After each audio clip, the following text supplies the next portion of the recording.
ஐயா பேசுறோம் பால நான் பேசுறேன், அடுத்து நான் பேசுறேன்.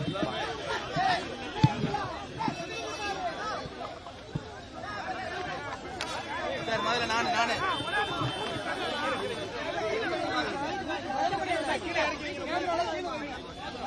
தம்பி ஜனம் டிடி தினமலை கொஞ்சம் அப்படி கிளியரா தெரியும் எல்லாருக்கும். பொறுமையா பேசுற, அவசரப்படாதீங்க. பொறுமையா பேசி அவசரப்படாதீங்க. ஆரம்பிங்க. டிஆர் பாலு அவர்கள் தொடர்ந்த அவதூறு வழக்கு, தலைவர் அண்ணாமலை மீது தொடர்ந்த அவதூறு வழக்கு இன்று விசாரணைக்கு எடுத்துக் கொள்ளப்பட்டது. தொடர் குறுக்கு விசாரணை இன்று அனுமதிக்கப்பட்டது.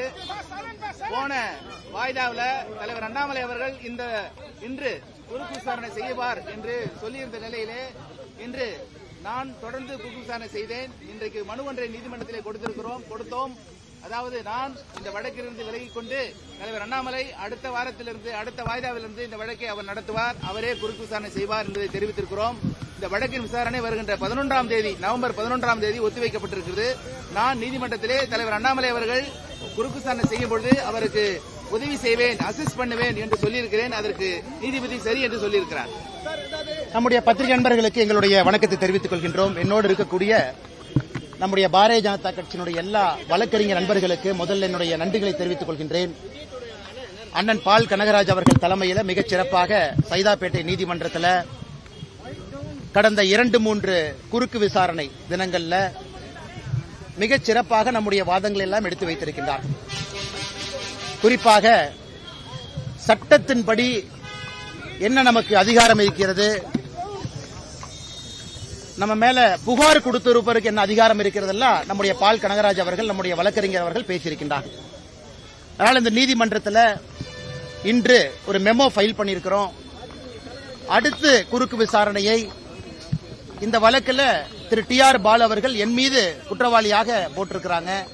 அதனால் நானே நேரடியாக இந்த வழக்கை நடத்துகின்றேன் என்று நீதிபதி அவங்ககிட்ட சொன்னோம். அண்ணன் பால் கனகராஜ் அவர்கள் எனக்கு உதவி புரிவாங்க என்கின்ற வாதத்தையும் வைத்தோம். அதை மாண்புமிகு நீதிபதி அவர்கள் ஏற்றுக்கொண்டிருக்கின்றார்கள். அடுத்த குறுக்கு விசாரணை நவம்பர் 11ஆம் தேதி ஒத்திவைக்கப்பட்டிருக்கிறது. நவம்பர் 11ஆம் தேதி இந்த வழக்கில் நானே ஆஜராகி என்னுடைய தரப்பு வாதங்களை டிஎம்கே ஃபைல்ஸிலிருந்து ஆரம்பித்து திரு டிஆர் பால் அவர்களை பற்றி, அந்த வழக்கு அவர் சம்பந்தப்பட்டது, அதையெல்லாம் கூட அந்த வாதத்தை நாங்கள் முன்வைக்க இருக்கின்றோம். நிச்சயமாக நீதி வெல்லும் என்கின்ற முழு நம்பிக்கை இருக்கு. இத்தனை காலமாக ஒத்துழைத்த நம்முடைய வழக்கறிஞர் நண்பர்களுக்கு மறுபடியும் கூட ஒத்துழைப்பார்கள் என்கின்ற முழு நம்பிக்கையோடு பத்திரிகை நண்பர்களுக்கு எங்களுடைய வணக்கம் கலந்த நன்றியும் தெரிவித்துக் கொள்கின்றோம். ஏன்னா எல்லா நாளும் கோர்ட்டுக்கு வர்றீங்க, பேசுறீங்க. நான் தொடர்ந்து அதை சொல்லிக் கொண்டிருக்கின்றேன். அண்ணன் டிஆர் பால் அவர்கள் சம்பந்தப்பட்ட அவர் அரசியல் வந்த காலத்திலிருந்து எல்லா விஷயத்தையும் கூட மாண்புமிகு நீதிபதி முன்பு, நீதிமன்றத்தின் முன்பு நவம்பர் 11ஆம் தேதி வைக்க இருக்கின்றோம். அது எத்தனை ஹியரிங் போனாலும் அது போகட்டும். அரசியல் வந்ததிலிருந்து, சம்பாதித்ததிலிருந்து, குழந்தைகளை படிக்க வைத்ததிலிருந்து, குழந்தைகள் ஒரு நிறுவனம் ஆரம்பிச்சிருக்காங்கன்னா பணம் எங்க வந்துச்சு, இதெல்லாம் கூட அவருடைய கடந்த 40 ஆண்டு காலம் அரசியல் வரலாறு 1982 முழுமையாக கோர்ட் மூலமாக தமிழக மக்கள் முன்பு வைக்க இருக்கின்றோம். ஏன்னா நம்முடைய நோக்கமே 2023 ஏப்ரல் 14ஆம் தேதி இந்த டிஎம்கே ஃபைல்ஸ் வெளியிட்டதன் நோக்கமே எப்படி தமிழகத்தில் ஊழல் பெருச்சாளிகள் தொடர்ந்து நம்மை உறிஞ்சி பிழைத்து அண்டிக் கொண்டிருக்கின்றார்கள் என்பதை மக்கள் மன்றத்தில் வைக்கணும். அதனால்தான் நான் இதுவரை யார் மீதும் கூட மான நஷ்ட வழக்கு தொடுக்கல. ஆனா இந்த வழக்கு யாராவது திமுகவிலிருந்து தொடுக்க வேண்டும் என்று காத்திருந்தேன். அதன் மூலமாக பல விஷயங்களை நீதிமன்றம் மூலமாக மக்கள் மன்றத்தில் வைக்க வேண்டும் என்று காத்துக் கொண்டிருந்தோம். அதனால் நிச்சயமாக அதை நாங்கள் தொடர்ந்து செய்வோம். அதில் எந்த மாற்று கருத்தும் இல்லை. இதை தாண்டி நம்முடைய பத்திரிகை நண்பர்களுக்கு கேள்வி இருக்கும், கேள்வி கேளுங்கன்னா பதில் சொல்றோம். ஆனா நம்முடைய பத்திரிகை நண்பர்களுக்கு தெரியும், முதலாக இது சிபிஐக்கு செல்ல வேண்டும் என்ற கோரிக்கையை வைத்ததே நம்முடைய தமிழக பாரதிய ஜனதா கட்சி. கரூர்ல நாம் தான் வைத்தோம். காரணம், இது ஒரு அரசியல் கட்சியோ, எதிர்கட்சியாக இருக்கக்கூடிய அரசியல் கட்சியோ, ஆளுங்கட்சி திமுகவோ அல்லது தேர்தல் பரப்புரைக்கு வந்த தமிழக வெற்றி கழகத்திற்கோ சம்பந்தப்பட்ட வழக்குன்னு மூடி மறைக்கக்கூடாது. இது 41 உயிர்கள் சம்பந்தப்பட்ட வழக்கு. அதனாலதான் நாங்க நேரடியாக முன்னாள் நீதிபதி அவர்கள் தலைமையில் பண்ணியிருக்கக்கூடிய ஒரு நபர் ஆணையத்தின் மீது நம்பிக்கை இல்லை. அதே நேரத்தில் சிபிஐ முழுமையாக ஒரு ஃபோரன்சிக் இன்வெஸ்டிகேஷன், முழுமையா என்ன நடந்துச்சு, யார் வந்தாங்க போனாங்க, ஆர்கனைசர் மீது தவறு இருக்கா, லோக்கல் அட்மினிஸ்ட்ரேஷன் மீது தவறு இருக்கா, கூட்டத்தில் யாராவது மர்ம நபர்கள் கலந்திருக்கின்றார்கள், இதெல்லாம் முழுமையாக ஒரு ட்ரெயின்டு ஏஜென்சி மட்டும்தான். இதற்காகவே ட்ரெயின்டு ஏஜென்சி. இது போன்ற பல வழக்குகளை பார்த்திருக்கக்கூடிய சிபிஐ வர வேண்டும் என்கின்ற கோரிக்கையை வைத்தோம். எங்களுக்கு உள்ளபடியே மகிழ்ச்சி. பாரதிய ஜனதா கட்சியினுடைய 2 தொண்டர்களும் கூட தனிப்பட்ட வகையில் உச்சநீதிமன்றத்திற்கு போயிருந்தாங்க. அக்கா உமா ஆனந்தன் அவர்கள் தனிப்பட்ட முறையில் உச்சநீதிமன்றத்துக்கு போயிருந்தாங்க. வழக்கறிஞர் அவர்களும் தனிப்பட்ட முறையில் ஜிஎஸ் மணி அவர்கள் உச்சநீதிமன்றத்திற்கு போயிருந்தாங்க. அதனால் எல்லா பேட்ச் ஆஃப் பெட்டிஷன்ஸையும் ஒன்றாக எடுத்து இன்று மாண்புமிகு உச்சநீதிமன்றம் இது சிபிஐ வழக்குக்கு மாற்றப்பட வேண்டும் என்கின்ற வாதத்தை ஏற்றுக்கொண்டு தீர்ப்பு சொல்லியிருக்கின்றார்கள். அதே நேரத்தில் இந்த சிபிஐ வழக்கையும் கூட மானிட்டர் செய்வதற்கு ஒரு ரிட்டையர்டு சுப்ரீம் கோர்ட் ஜட்ஜ் இருப்பார்கள் என்கின்ற கருத்தையும், அவர்களோடு தமிழகத்தை சார்ந்த 2 ஐபிஎஸ் அதிகாரிகள், ஆனால் தமிழகத்தில் பிறந்திருக்க கூடாது, மற்ற மாநிலத்தில் பிறந்து தமிழகத்தில் ஐபிஎஸ் அதிகாரியாக நம்ம கேடர்ல பணி செய்யக்கூடிய 2 ஐபிஎஸ் அதிகாரிகளும் உடனிருக்க வேண்டும் என்கின்ற வாதத்தை வைத்திருக்கின்றார்கள். அதையும் வரவேற்கின்றோம். ஆனால் நிச்சயமாக இதில் யார் உள்ளிருந்திருக்கிறாங்க, யார் தவறு செய்திருக்கின்றாங்க, சம்பந்தப்பட்ட அதிகாரியாக இருந்தால் நடவடிக்கை எடுக்கணும். சம்பந்தப்பட்ட அரசியல் கட்சி யார் சார்ந்தவர்களாக இருந்தாலும் நடவடிக்கை எடுக்கணும். அதில் ஆளும் கட்சி எதிர்கட்சி என்பது முக்கியம் இல்லை. அதனால் நிச்சயமாக நீதி வெல்லும் என்கிற நம்பி இருக்கு. அதே நேரத்தில் எப்படி நம்முடைய சென்னை உயர்நீதிமன்றம் நீதியரசர் அவர்கள் நிறைய விஷயத்தை அவங்களாகவே எடுக்கிறாங்களோ, அதுபோல கரூரில் பாதிக்கப்பட்ட 41 குடும்பம், அதுல அவங்களுக்கு தெரியாம 2 நபர்கள்ட்ட பொய் சொல்லி கையெழுத்தை வாங்கி அவர்களையும் இந்த வழக்கில் பெட்டிஷனா சேர்த்திருக்கிறாங்க. இன்னைக்கு அந்த சம்பந்தப்பட்ட 2 நபர்களும் கூட எங்களுடைய கையெழுத்தை பொய் சொல்லி வாங்கியிருக்கின்றார்கள் என்கின்ற வாதத்தை உச்சநீதிமன்றத்தினுடைய நீதியரசர் முன் வைத்திருக்கின்றார்கள். அதனால் சென்னை உயர்நீதிமன்றம் தாமாக முன்வந்து அந்த 2 நபர்கள்ட்ட யார் பொய் சொல்லி அவங்க கையெழுத்தை வாங்கினது, யார் அவர்களை தவறாக வழிநடத்தியது, ஏன்னா இதெல்லாம் ரொம்ப தப்பு. நீதிமன்றத்திற்கு எதிராக தவறான ஒரு முன்னுதாரணத்தை கையாண்டிருக்கின்றார்கள். அதையும் கூட சென்னை உயர்நீதிமன்றத்தினுடைய நீதியரசர்கள் தாமாக முன்வந்து விசாரிக்க வேண்டும், அதிலே சம்பந்தப்பட்டவர்கள் மீது நடவடிக்கை எடுக்க வேண்டும் என்கின்ற கோரிக்கையும் நம்முடைய மாண்புமிகு நீதியரசர்கள் முன்பு நாங்கள் வைக்கின்றோம்.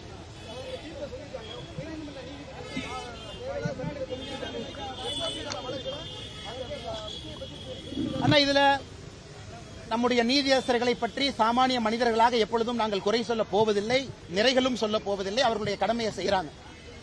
ஏற்கனவே சொன்னது போல பயன்படுத்தியிருக்கக்கூடிய வார்த்தைகள் பற்றி நாங்கள் ஏற்கனவே சொல்லி இருந்தோம். ஆனால் இன்னைக்கு உச்சநீதிமன்றம் சொல்லியிருக்கிறாங்க, ஹைகோர்ட் ரெஜிஸ்டர் கேட்டிருக்கிறாங்க கேள்வி.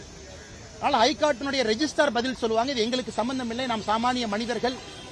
இது உச்சநீதிமன்றம் உயர்நீதிமன்றத்தினுடைய ரெஜிஸ்டார்ட்ட கேள்வி கேட்கிறாங்க, எப்படி எடுத்தீங்க, அது சம்பந்தப்பட்ட பதில ரெஜிஸ்டார் கொடுக்கணும், அதன் பின்பு உச்சநீதிமன்றம் பதில் சொல்லணும், தீர்ப்பு சொல்லணும். அதனால் நாங்கள் இதை பற்றி பேசுவது சரியாக இருக்காது.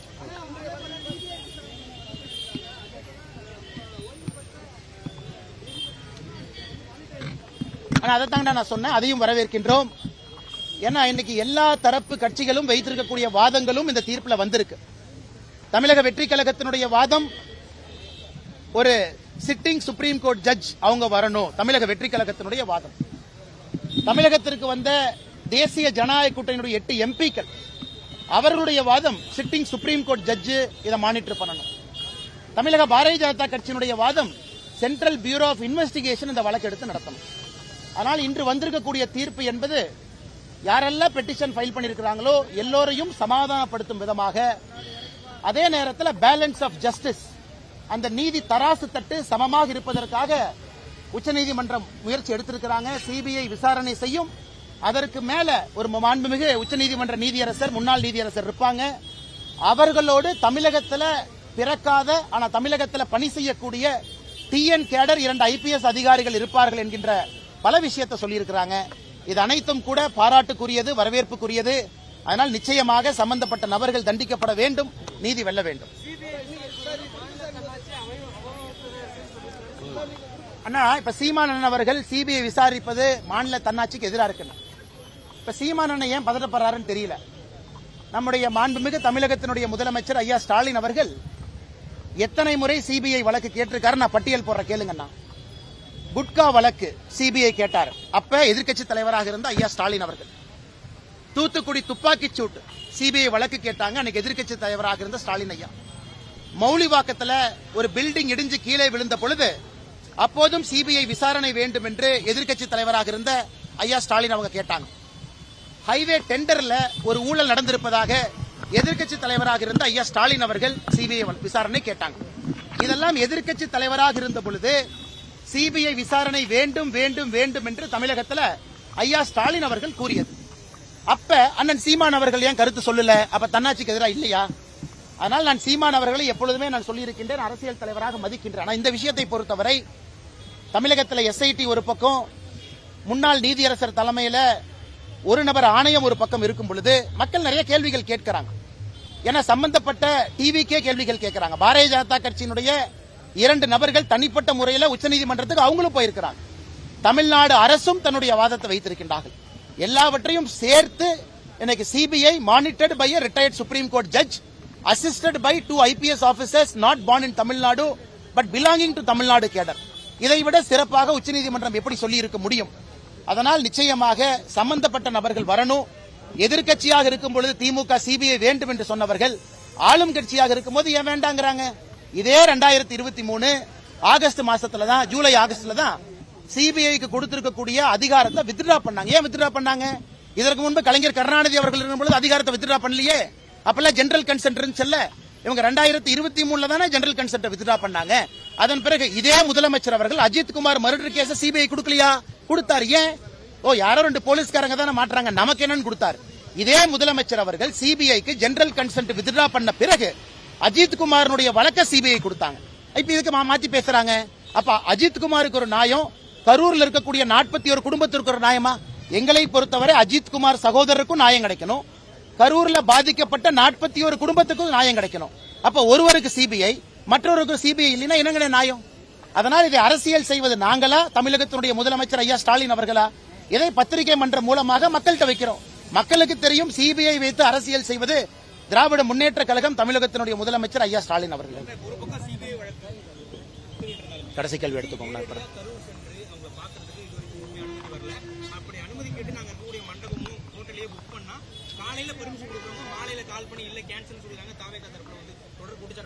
அண்ணா நீங்க ஒரு விஷயம், அண்ணா ஒரு விஷயத்தை புரிஞ்சுக்கங்க.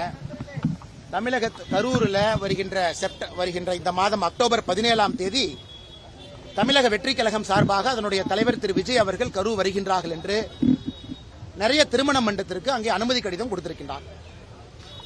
நம்முடைய கட்சியை சார்ந்த திருமண மண்டபத்தும் கொடுத்திருக்கிறாங்க. அந்த நபர் போன் பண்ணி கேட்டார், அண்ணே கொடுக்கலாமா வேண்டாமா? நாங்க சொன்ன, அண்ணே இங்க பாருங்க, இது கட்சிக்கு இதுக்கும் சம்பந்தம் இல்லை. நீங்க தனியா திருமண மண்டபம் நடத்துறீங்க, அத வாடகைக்கு கொடுக்குறீங்க, யார் வந்து கேட்கறாங்களோ கொடுங்க. அதான் பாரதிய ஜனதா கட்சியை பொறுத்தவரை நிலைப்பாடு. அதனால் விஜய் அவர்களை பொறுத்தவரை யார வேணாலும் தனிப்பட்ட முறையில் அந்த கட்சி திருமண மண்டபத்தை கேட்கலாம், அங்க போலாம், மக்களை சந்திக்கலாம். இதுல காவல்துறை எங்க இருக்கு எனக்கு தெரியலங்கண்ணா.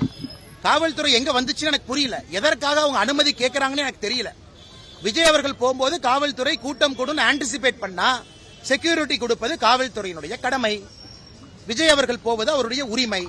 இதுல எனக்கு ரெண்டுமே புரியல. எதற்காக அனுமதி கேட்கறாங்கன்னு எனக்கு புரியல. காவல்துறை அவர்கள் எதற்காக இன்னைக்கு கொடுக்கறோம் நாளை கொடுக்கறாங்கன்னு சொல்றாங்கன்னு தெரியல. அதனால் நேரடியாக கரூர் சென்று பார்க்க வேண்டும் என்று நினைத்தால் பார்க்கட்டும். இதுல நாங்க எப்படி கருத்து சொல்றதுங்கண்ணா? ஆங்கிலத்துக்கு பேசலாமாங்கண்ணா? ஐயா நான் எதுக்கு நான் சொல்லிட்டு இருந்தேன்னா, கூட்டத்தில் வந்து அன்னைக்கு ஒருத்தருக்கு மைக் உடஞ்சு போச்சா, நீங்க வராதீங்க, நாங்க வந்து பிரஸ் மீட் கொடுக்குறோம்ல, நீங்க எதுக்கு வராதீங்க?